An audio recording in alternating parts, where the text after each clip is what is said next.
Jangan sampai sudah dibiayai negara, setelah lulus malah jadi lawan negara.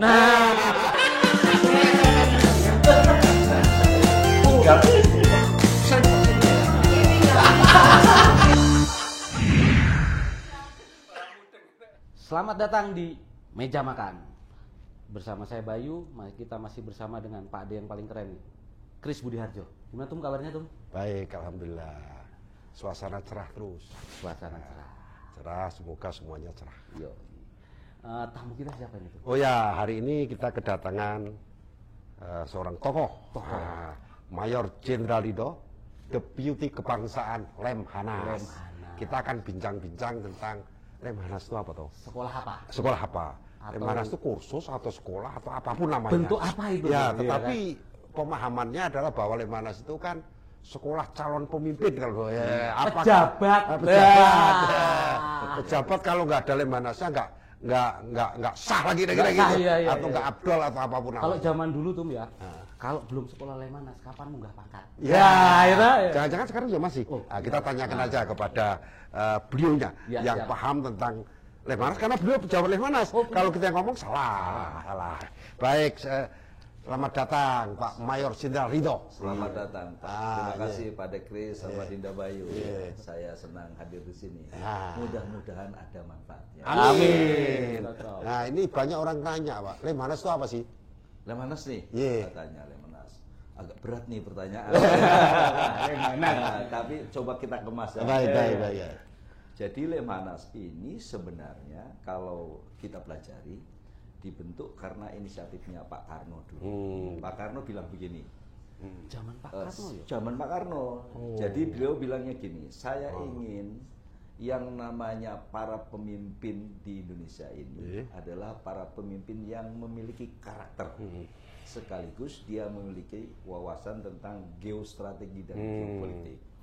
Jadi akhirnya memang Lemhanas ini dibentuk untuk apa? Mendidik para calon pemimpin strategis nasional yang tidak boleh tercerabut dari akar-akar kebangsaannya, tetapi berwawasan global dan berwawasan bagaimana membuat sebuah desain pembangunan berkelanjutan. Nah, jadi pemahaman tentang diri sendiri lah. Ya iya. Jadi kita mosok jadi pemimpin tidak paham bangsanya, tidak paham budayanya. Nah, ini yang harus dipahami oleh peserta Lemhanas. Terus siapa saja peserta Lemhanas? Ini kalau dilihat dari bahasa ini kayaknya Pak Dekris itu sebenarnya dia pendiri Lemhanas. Siapa saja yang boleh ya? Siapa saja boleh. Daftarnya di mana kan gitu? Ini pada awal-awalnya sebenarnya dulu di awal-awalnya karena didesain ini menjadi suatu lembaga pendidikan penyiapan calon pemimpin strategis nasional, maka yang mengikuti pendidikan Lemhanas adalah orang-orang yang betul-betul dikader untuk menjadi pemimpin strategis. Diproyeksikan ke depan. Oleh karena itu, maka rekrutmennya adalah dari eselon 3, 2, dan 1. Sehingga dia masih memiliki kesempatan untuk bisa memperbaiki kehidupan dengan baik awalnya. Namun di dalam perjalanannya, ternyata karena nilai kebangsaan ini menjadi penting, maka kita juga bagaimana mungkin seorang pemimpin akan menjalankan kepemimpinnya itu tanpa diikuti dengan orang yang sejalan. Maka hadirlah deputi kebangsaan yang harus membumikan nilai-nilai kebangsaan kepada seluruh anak bangsa. Gitu. Jadi nyambung dari atas ke bawah. Nah, begitulah kira-kira. Jadi masyarakat umum pun level-level punya kesempatan untuk mengenal pelatihan atau pendidikan di Lemhanas itu. Itu sekarang. Nah, untuk komposisinya yang di pendidikan calon pemimpin strategis nasional ini, dulu orang berpikir itu hanya tentara, polisi, sama ASN. Nah, sekarang sebenarnya adalah seluruh elemen masyarakat di eselon 3, 2, dan 1. Jadi kita juga tampung dengan cara sama. Karena ternyata kalau kita pikir-pikir gitu ya, yang namanya persoalan itu kan tidak bisa diselesaikan oleh seseorang atau sekelompok orang. Tetapi harus menjadi kepentingan dari seluruh anak bangsa. Yang ternyata ada yang bergerak di pemerintahan, ada yang bergerak di luar pemerintahan. Tapi iku kabeh ya sedulurku kabeh. Tapi yang penting adalah karena pemimpin kan berbagai sektor. Pemimpin bukan yang di formal, tapi juga pemimpin masyarakat, kemudian pemimpin organisasi masyarakat. Itu sehingga banyak tokoh-tokoh organisasi-organisasi kemasyarakatan di luar pemerintahan yang diikutkan di dalam Lemhanas itu gitu ya. Setuju. Nah, kembali ke struktur masyarakat, ada berapa jenis pendidikan atau pelatihan di Lemhanas? Kan ada untuk khusus jenderal-jenderal. Iya. Waktunya itu ya ada yang 3 bulan. Ada 3 bulan, 7 ada bulan. 7 bulan, Ada yang 3 minggu. Wah, ini perbedaannya apa? Bedanya Iya. apa? Sama-sama pakai emblem Lemhanas. Alumni. Alumni. Alumni. Kita Ngeri kenal kan? itu. Alumni Lemhanas. Itu gimana? Jadi memang ini kita ada beberapa kriteria untuk masalah penyelenggaraan pendidikan ini. Yang pertama, untuk para calon pemimpin yang sudah menduduki kepemimpinannya itu dimasukkan di dalam program namanya PPSA, program pendidikan singkat angkatan. Oh, singkat angkatan. Itu hanya 5 bulan. 5 bulan. Tapi masa pakainya dia antara 3 tahunan. Oh, jadi pejabat-pejabat pemerintahan yang kira-kira 3 tahun lagi pensiun. Jadi Atau ada bagaimana? orang yang tadinya belum ikut Lemhanas secara reguler, tapi sudah duduk dalam posisi strategis, maka kita berikan dia bagaimana dasar kebangsaan sesungguhnya, dan bagaimana sistem manajemen nasional dan kepemimpinannya. Oh, baik. Nah, di bawahnya itu ada namanya program pendidikan reguler angkatan. Reguler. Nah, reguler angkatan ini itu yang tadi dibilang, nek pengen jadi jenderal Lemhanaso. Gitu. Nek mau jadi dirjen Lemhanaso. Pemimpin level madya. Ya, oke. Pratama sekarang bahasanya. Sekarang Pratama ya. Ya. Menuju madya. Menuju madya. Oh, yang PPSA yang madya. Yang madya PPSA. Oh, iya, Ya. kembali. Jadi Iya. kalau yang PPRA ini biasanya adalah kalau di eselon dari calonnya adalah eselon 3 yang akan diproyeksikan jadi eselon 2 Eselon dan 2 1. seterusnya. Oh, baik. Nek bahasa di tentara sama polisi itu kombes sama kolonel. Kolonel. Iya. Calon jenderal. Calon jenderal. Sekolah mengerikan. Iya. Ya kan? Muridnya itu calon jenderal. Calon jenderal. Iya. Sama calon dirjen. Jadi ini kira-kira yang masuk di Lemhanas. Iya. Tapi ada batasan kan untuk organisasi non sipil, itu kan terbagi ASN dan non ASN. Sekarang minimal usia berapa? Karena ada batasan usia dan sekolah kalau nggak salah. Yang batasan untuk yang reguler ini sebenarnya kita proyeksikan dia masih memiliki waktu kira-kira 5 sampai 8 tahun dia masih bisa beroperasional. Tetapi sekarang banyak juga adik-adik yang masih punya masih muda begitu. Tetapi punya potensi dan memang diproyeksikan dari lembaganya itu kita bisa masuk, tetapi dengan catatan minimal S2. Oh, minimal S2. Minimal S2.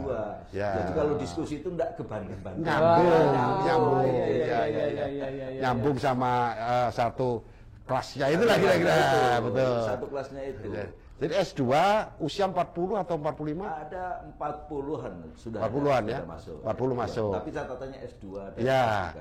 Jadi S2 minimal usia 40, yaitu non ASN, dari pengusaha, dari pengacara, partai politik, supaya partai juga ngerti masalah-masalah kebangsaan. Pasti. Betul, harus itu seharusnya. Karena orang partai ini orientasinya pasti kekuasaan. Itulah yang harus kita coba berubah cara berpikirnya. Kalau di Lemhanas itu kan, mari kita melihat bahwa bangsa ini adalah bangsa milik kita, untuk kita, yang ngelola adalah kita. Jadi adem-adem saja, yang penting tujuan nasional tercapai.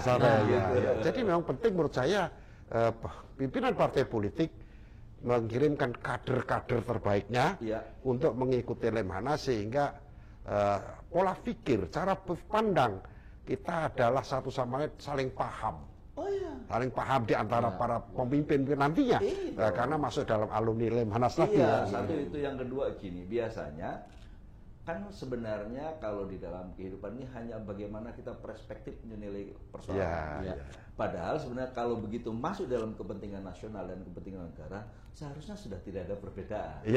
Nah, disitulah dia digodokkan menjadi satu tim. Minimal tuh mereka pernah satu kelas bareng. Pernah ngobrol bareng. Ngopi bareng. Ngobrol silakan. Rokok bareng. Jadi kalau ribut tuh ya selesaikan di meja makan. Di meja makan. Ruwet. Jadi kita berharap bahwa partai politik, organisasi-organisasi masyarakat yang berbasis nasional itu ikut serta dalam PPRA. Paham nggak apa PPRA itu? Reguler. Ya, jelaskan. Ya, jangan PPRA ya. Namanya reguler itu artinya reguler. Reguler ya. Berapa lama itu? 7 bulan. 7 bulan. Dulu zaman saya itu 9 bulan. 9 bulan turun ke 7 bulan. 7 bulan. Jadi memang dikemas lebih efektif. Oh ya. Supaya apa? Dan itu dibiayai negara. Dibiayai negara. Jadi sekolah calon pemimpin ini yang di Lemaris itu dibiayai negara. Nah, ini yang harus dipahami bahwa ini memang program negara dari zaman Presiden pertama Pak Karno. Bung Karno berkelanjutan sampai hari ini. Luar biasa ya. Luar biasa. Jadi karena dibiayai negara, berarti ada juga tuntutan. Tanggung jawab. Tanggung jawab. Ya kan? Ojo penak-penak wae wis dibiayai negara sekolah.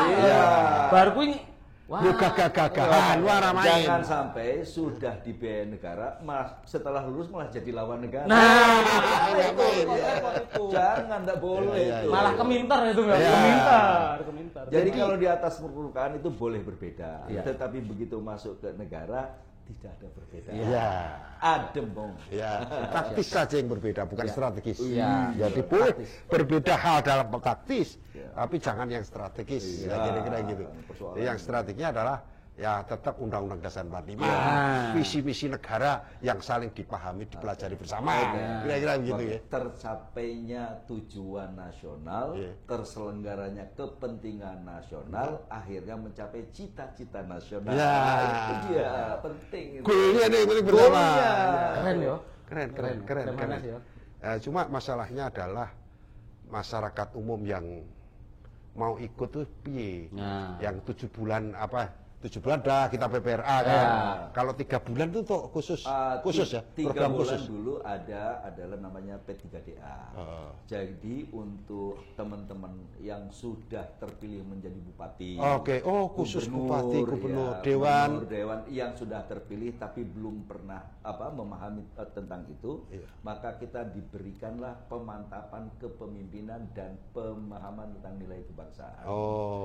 Jadi supaya nanti pada saat manggung terlepas dia dari mana, tapi ngerti bahwa sing dipimpin itu wong Indonesia. Jadi intinya adalah pemahaman ke-Indonesiaan. Karena 3 bulan sudah jadi tokoh toh. Sudah jadi tokoh. Terpilih. Iya, sudah jadi terpilih. yang 3 bulan tadi wali kota terpilih. 3 bulan saja. 3 bulan. Jadi pengakuan dia sudah dapat. Bukan diproyeksikan, tapi memang sudah jadi. Sudah jadi. 3 bulan nggak apa-apa. Tinggal bagaimana nilai-nilai kebangsaan, nilai-nilai masalah politik internasional, nasional, situasi geopolitik dan sebagainya dipahami oleh pemimpin terpilih tadi. Apakah dia Dewan Perwakilan Rakyat anggota, apakah DPD, wali kota, gubernur, bupati, kan gitu. Begitu. Bagaimana kalau ke depan desa, Pak? Kalau desa, kalau desa penting nih, Pak. Kalau desa itu ada 83 ribuan, Pak. Bisa, kenapa? Karena kan tadi katakan, kalau misalkan yang di atasnya sudah paham tentang bangsa dan negara dan pengelolaannya, kemudian di tataran tiga sudah ada, bagaimana dengan para kepala desa? Nah, kita sekarang ada namanya istilah dengan program TOT.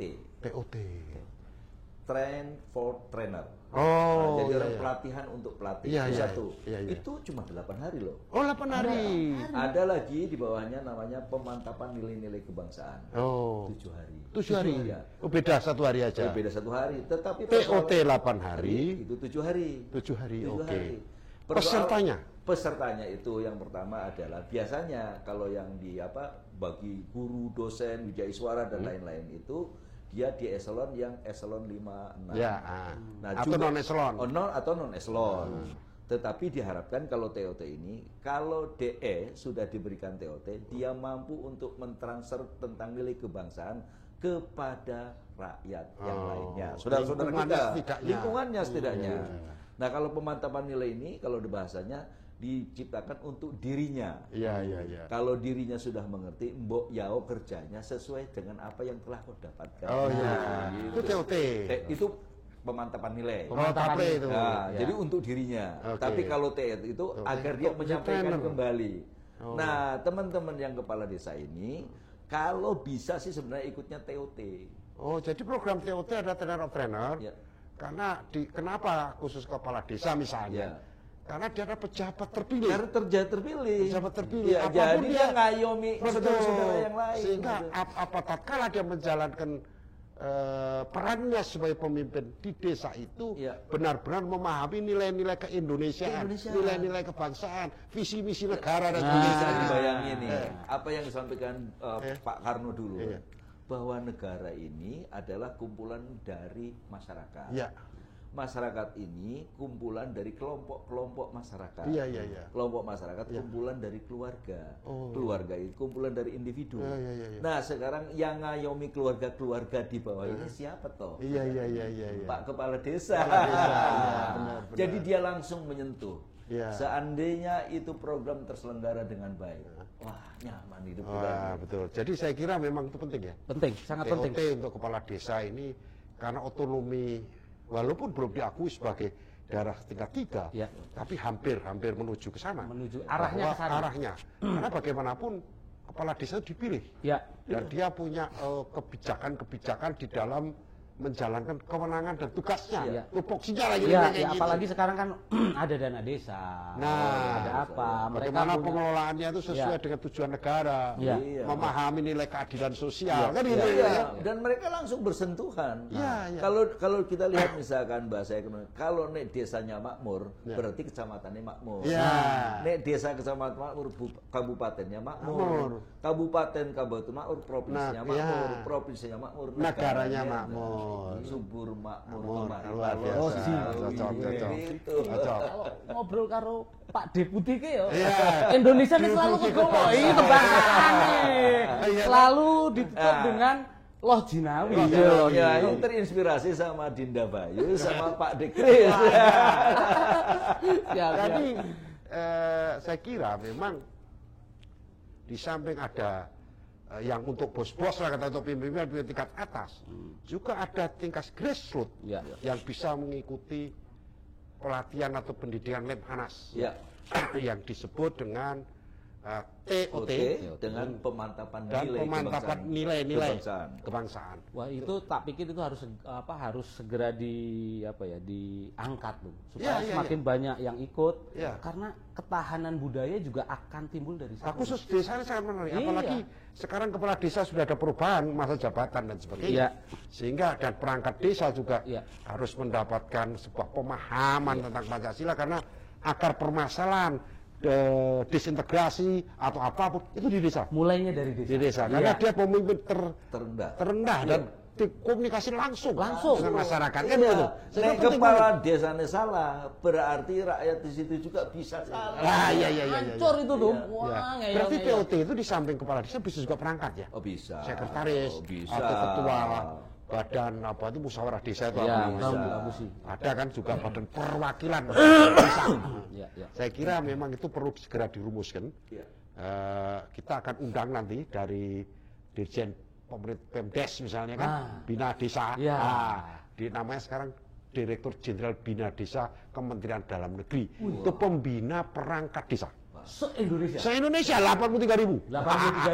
Tetapi kalau Kementerian Desa itu nanti kita undang, tapi dia dalam bidang konten, bukan dalam struktur kapasitas orang-orangnya. Nah, kalau perangkatnya itu, saya kira Dirjen Bina Desa kita undang sehingga kalau perlu kita duetkan, kembali Pak Ridho sama Pak Dirjen atau Pak Direktur siapapun yang bisa. Gimana nih kepala desa ini kan, mau diapain ini kan? Sehingga sebagai pembina wilayah Kementerian Dalam Negeri benar-benar memiliki sumber daya di desa-desa ini yang berkualitas dan memiliki wawasan kebangsaan Yahuda gitu. Ya kira-kira gitu ya. Itu nilainya sangat strategis. Iya betul. Strategis nasional. Karena itu menjadi jaminan kita untuk saat ini bisa bagaimana dia terlibat dalam pembangunan nasional dan juga bisa memperpanjang proses itu hingga suatu saat bangsa kita tetap utuh. Berkesinambungan. Berkelanjutan. Sebagai sebuah bangsa ya saya kira kita akan undang lagi nanti. Kita akan bincang-bincang lagi Pak Ridho. Khusus bagaimana TOT dengan Taplai. Kita bicara khusus tentang TOT, wawasan kebangsaan, nilai-nilai kebangsaan dan pemantapan nilai-nilai kebangsaan. Saya kira itu kita langsung makan ini. Langsung makan dan kita lanjut dalam episode selanjutnya bincang-bincang tentang nilai-nilai kebangsaan melalui TOT dan pemantapan nilai-nilai kebangsaan. Terima kasih. Mantap.